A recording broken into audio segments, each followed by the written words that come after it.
மகிமைப்படுவதாக. என்னை வாழ வைக்கும் வார்த்தை என்கிற கர்த்தருடைய வார்த்தை நேரத்துக்காக உங்கள் யாவரையும் வரவேற்கிறேன். கர்த்தர் நல்லவர். எனக்கு அன்பான தேவ பிள்ளைகளை, இந்த நாளிலும் கர்த்தருடைய வார்த்தை, எழுந்திரு. எங்கிருந்து எழுந்திரு? உங்கள் சோர்விலிருந்து, உங்கள் துக்கத்திலிருந்து, உங்கள் துன்பத்திலிருந்து, உங்கள் துயரத்திலிருந்து எழுந்துருங்க. சில வேளையில் நாம் செயல்படக்கூடாதபடிக்கு துயரங்களும் துன்பங்களும் துக்கங்களும் சூழ்ந்து கொண்டு கர்த்தருக்காக நாம் எழும்ப முடியாதபடி, அநேகருடைய விடுதலைக்காக நாம் எழும்பி செயல்படாதபடிக்கு நம்மை மடக்கி போடுகிறது. ஏசாயா தீர்க்கதரிசன புத்தகத்தில் இப்படியே வாசிக்கிறோம், தூசியை உதறிவிட்டு எழுந்துரு. ஏசாயா 52:2 தூசியை உதறிவிட்டு எழுந்துரு, எருசலேமே வீற்றிரு. தூசியை உதறிவிட்டு எழுந்துரு. என்ன அர்த்தம்? செயல்பட முடியாத நிலைமை. ஒரு பொருளை நீங்க ஒரு இடத்துல அதை வைத்து விட்டு அதை தொடாம அதை எடுக்காம அதே இடத்துல அநேக நாட்கள் வைத்து நீங்க மீண்டும் வந்து பார்ப்பீர்களானா அந்த பொருட்கள் மேல தூசிகள் படிந்திருக்கும், அழுக்குகள் படிந்திருக்கும். என்ன காரணம்? அது செயல்பாட்டில் இல்லை, அதை நம்ம எடுக்கல. ஒரே இடத்துல இருந்தது நிமித்தம் பலவிதமான தூசிகள் சிறுக சிறுக படிந்து அது முழுவதுமாக ஆக்கிரமித்திருக்கிறது. இன்றைக்கும் அநேக கர்த்தருடைய பிள்ளைகளுடைய வாழ்க்கையிலும் இது போன்ற பலவிதமான துன்பங்கள், துயரங்கள், வேதனைகள், கண்ணீர், கவலை, ஏமாற்றம், வியாதி, கடன் தொல்லை என்கிற இந்த பிரச்சனைகள் படிந்து படிந்து நாளடைவில் அவர்கள் செயல்பட முடியாத நிலைமையில ஒரே இடத்தில் அமர்ந்து விடுகிறார்கள். அந்த பிரச்சனைக்குள்ளே மூழ்கி விடுகிறார்கள். அதனால்தான் ஏசாயா தீர்க்கதரிசியில அந்த புத்தகத்துல கர்த்தர் எழுதுகிறார், எழுந்திரு. சாதாரணமா இல்ல, உன் மேல படிந்திருக்கிற அந்த தூசியை, அந்த வேதனைகளை, அந்த கஷ்டங்களை, அந்த கண்ணீரை, அந்த பாடுகளை உதறிவிட்டு எழுந்திரு. அன்பான தேவ பிள்ளைகளே, நீங்கள் எழுந்து கொள்ளும் பொழுது உங்க மேல இருக்கிற எல்லா தூசிகளும் உங்களை அழுத்தி கொண்டிருக்கிற, உங்களை செயல்படாத முடியாதபடிக்கு ஒரே இடத்தில் கட்டி வைத்திருக்கிற எல்லா விதமான தூசிகளையும் நீங்கள் உதரும் பொழுது அவைகள் கீழே விழுந்து போகிறது, நீங்கள் மேலே எழுந்து கொள்வீர்கள். எனக்கு அன்பான தேவ பிள்ளைகளே, தூசியை உதறிவிட்டு எழுந்திருங்கள். எந்த காரியம் உங்கள் செயல்பாட்டை முடக்குகிறது? ஐயா, என் பிள்ளைகளுக்கு திருமணம் ஆகவில்லை, அது நிமித்தம் மிகுந்த வேதனையா இருக்கு. ஒருபுறம், மறுபுறம் சொல்றாங்க திருமணம் பண்ணி வைத்தோம், அந்த திருமணம் நல்ல முறையில இல்லை, பிள்ளைகள் பிரிந்திருக்கிறார்கள், என்ன செய்வது என்று தெரியவில்லை. வியாபாரத்துக்காக இருக்கின்ற எல்லா பணத்தையும் நாங்க போட்டோம், பெரிய லெவலில் வியாபாரம் வரவில்லை, கடன் பட்டதுதான் மிச்சம். எங்களிடத்துல நண்பர் வந்து கடன் கேட்டா, நல்ல பழகினவராச்சு என்று நம்பி கொடுத்தோம், கடனை திருப்பி தராம ஏமாத்தி விட்டாங்க. ஐயா, என்னுடைய நண்பன் என் கூடவே இருந்தான், ஆனா என்னை மறந்து எனக்கு துரோகம் செய்துவிட்டு போய்விட்டான். ஐயா, இப்படி அநேக கர்த்தருடைய பிள்ளைகள் தங்களுடைய ஏமாற்றங்களை, தோல்விகளை, தவிப்புகளை சொல்லுகிறத பார்க்க முடிகிறது. இதை நினைத்து நினைத்து நினைத்து உடல் பலவீனப்படுகிறது, மனது பாதிக்கப்படுகிறது. நாளடைவில் அவர்கள் செயல்பாட்டில் இராதபடிக்கு ஏதோ ஒரு கடினமான சூழ்நிலைக்குள்ளாக தள்ளப்படுகிறார்கள். எனக்கு அன்பான தேவ பிள்ளைகளே, கர்த்தராகிய இயேசு கிறிஸ்து நாமத்தினாலே நான் உங்களுக்கு சொல்லுகிறேன், எல்லா வெற்றையும் உதறி தள்ளிவிட்டு எழுந்திருங்கள். நீங்க எழும்பும் பொழுது உங்கள் மேல படிந்திருக்கிற, உங்களை அழுத்தி கொண்டு இருக்கிற எல்லா காரியமும் கீழே விழுந்து போகும். நீதிபதிகளின் புத்தகம் 24:16 வாசிக்கிறோம், நீதிமான் 7 தரம் விழுந்தாலும் திரும்பவும் எழுந்திருப்பான். கர்த்தருடைய பிள்ளைகளாக நீங்கள் நீதிமான். பிசாசான உங்கள் குற்றங்களை, உங்கள் மீறுதல்களை சொல்லி சொல்லி சொல்லி, நீ சரியில்லை, நீ இதை செஞ்சிட்ட, நீ இப்படி எதிர்த்து பேசிட்ட, நீ தவறான காரியத்தை பேசிட்ட, நீ தவறா இருக்கிற என்று சொல்லி குற்றங்களை சொல்லி சொல்லி சொல்லி, அன்பான தேவ பிள்ளைகளே, நீங்கள் செயல்படாதபடிக்கு அவன் உங்களை கட்டி வைக்க நினைக்கிறான். இயேசு கிறிஸ்துவோ உங்கள் எல்லா ஆக்கினையின் கட்டுகளை அகற்றி, தண்டனையை அகற்றி உங்களை எழும்பும்படியாக அவர் உதவி செய்கிறார். நீங்கள் எழும்பும் பொழுது எல்லா தூசிகளும் கீழே விழுந்து போகும். அன்பான தேவ பிள்ளையே, நீதிமான் 7 தரம் விழுந்தாலும் 7 தரம் எழுந்து நிற்கக்கூடிய பலனை, நீங்கள் எழுந்து செயல்படக்கூடிய பலனை கர்த்தராக இயேசு கிறிஸ்து நாமத்தினாலே இன்றைக்கு உங்களுக்கு வருவதாக. இரண்டாவது காரியம், தூக்கத்தை விட்டு எழுந்துரு. துக்கம், தூசி இங்க பார்க்கிறோம். தூக்கத்துல ஜெபிக்க முடியல, வேதம் வாசிக்க முடியல, கனநித்திரை ஆவிகள் பிடித்திருக்கு. ஜெபிக்கும் பொழுதுதான் தூக்கம் வருது, வேதத்தை வாசிக்கும் பொழுதுதான் தூக்கம் வருது. போதகர் மூச்சை விட்டு பிரசங்கம் பண்ணிட்டு இருக்க, மூச்சு கொடுத்து பிரசங்கம் பண்ணிட்டு இருக்க, ஆனா அந்த நேரத்துலதான் அநேகர் தூங்குகிறதை பார்க்கிறோம்.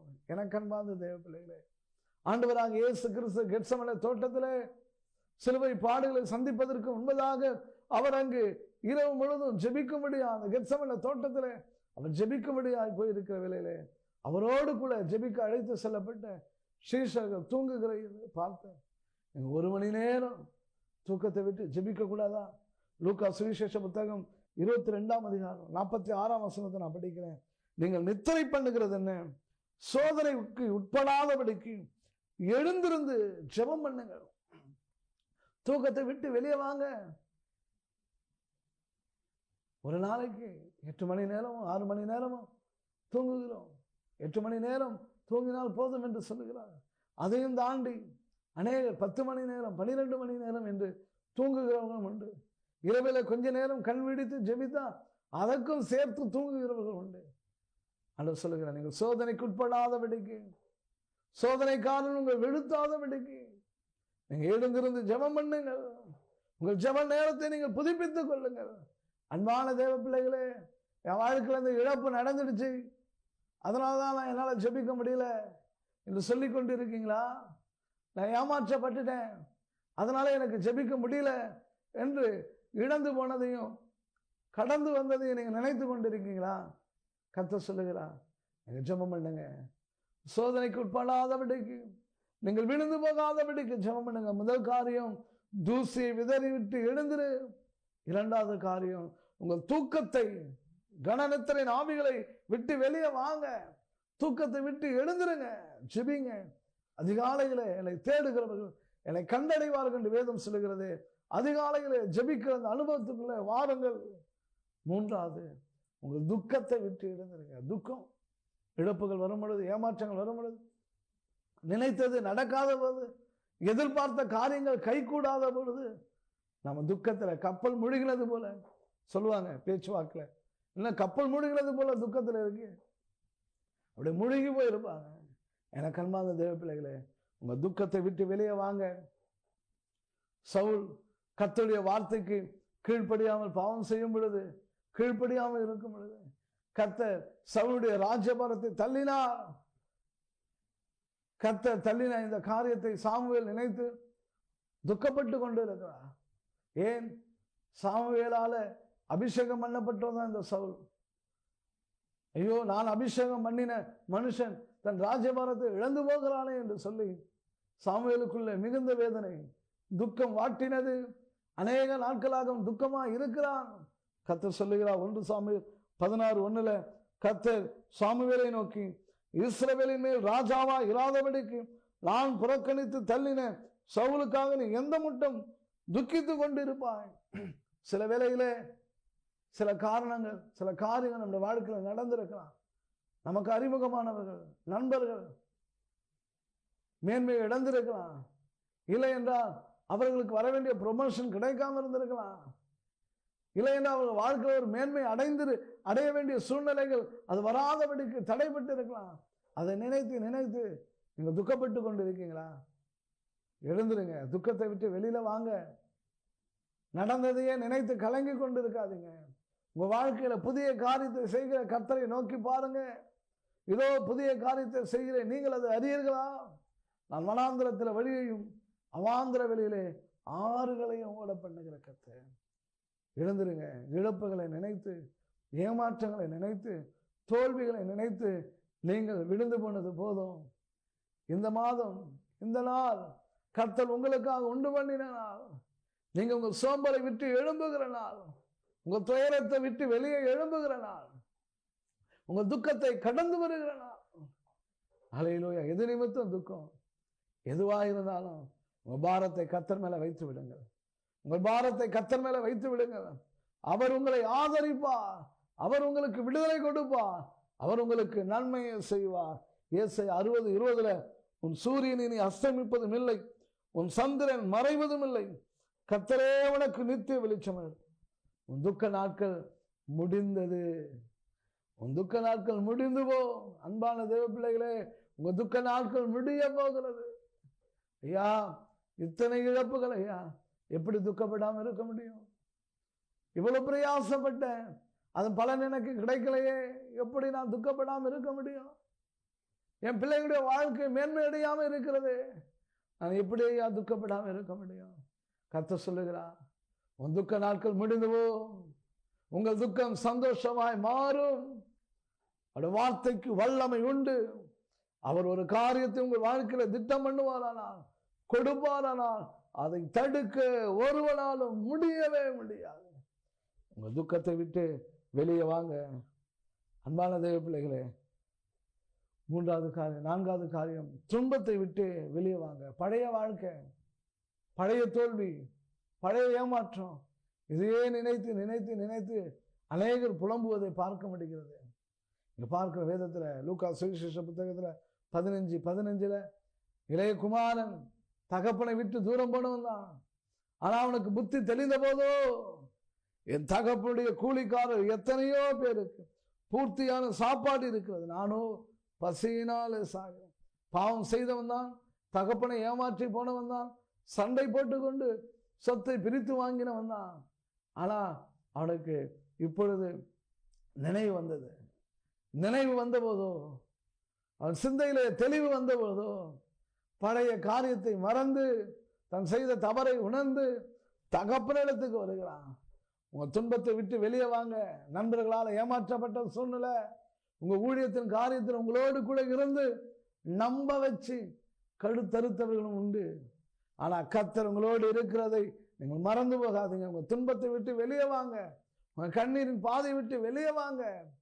கர்த்தர் பெரிய காரியத்தை செய்வார். நான் தகப்பன் வீட்டுக்கு போனேன், தகப்பனே உமக்கு விரோதமாகும், பரத்துக்கு விரோதமாக ஆசை என்னை ஏற்றுக்கொள்ளும். தகப்பன் மன்னித்து ஏற்றுக்கொண்டார்.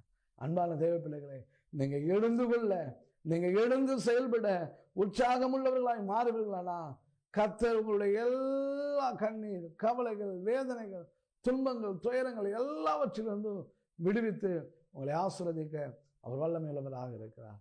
நாம் ஜெபிக்கலாம். அன்பின் பரலோக பிதாவே, நன்றியுள்ள இருதயத்தோடு ஸ்தோத்திரிக்கிறப்பா. ஆண்டவரே, துன்பத்தின் நிமித்தம், துயரத்தின் நிமித்தம், துக்கத்தின் நிமித்தம் ஆண்டவரே அநேகர் சோர்ந்து போயிருக்கிறாங்கப்பா. எழுந்து செயல்பட முடியல, கர்த்தருக்காக காரியங்களை நடப்பிக்க முடியல, குடும்பத்தை விசாரிக்க முடியல.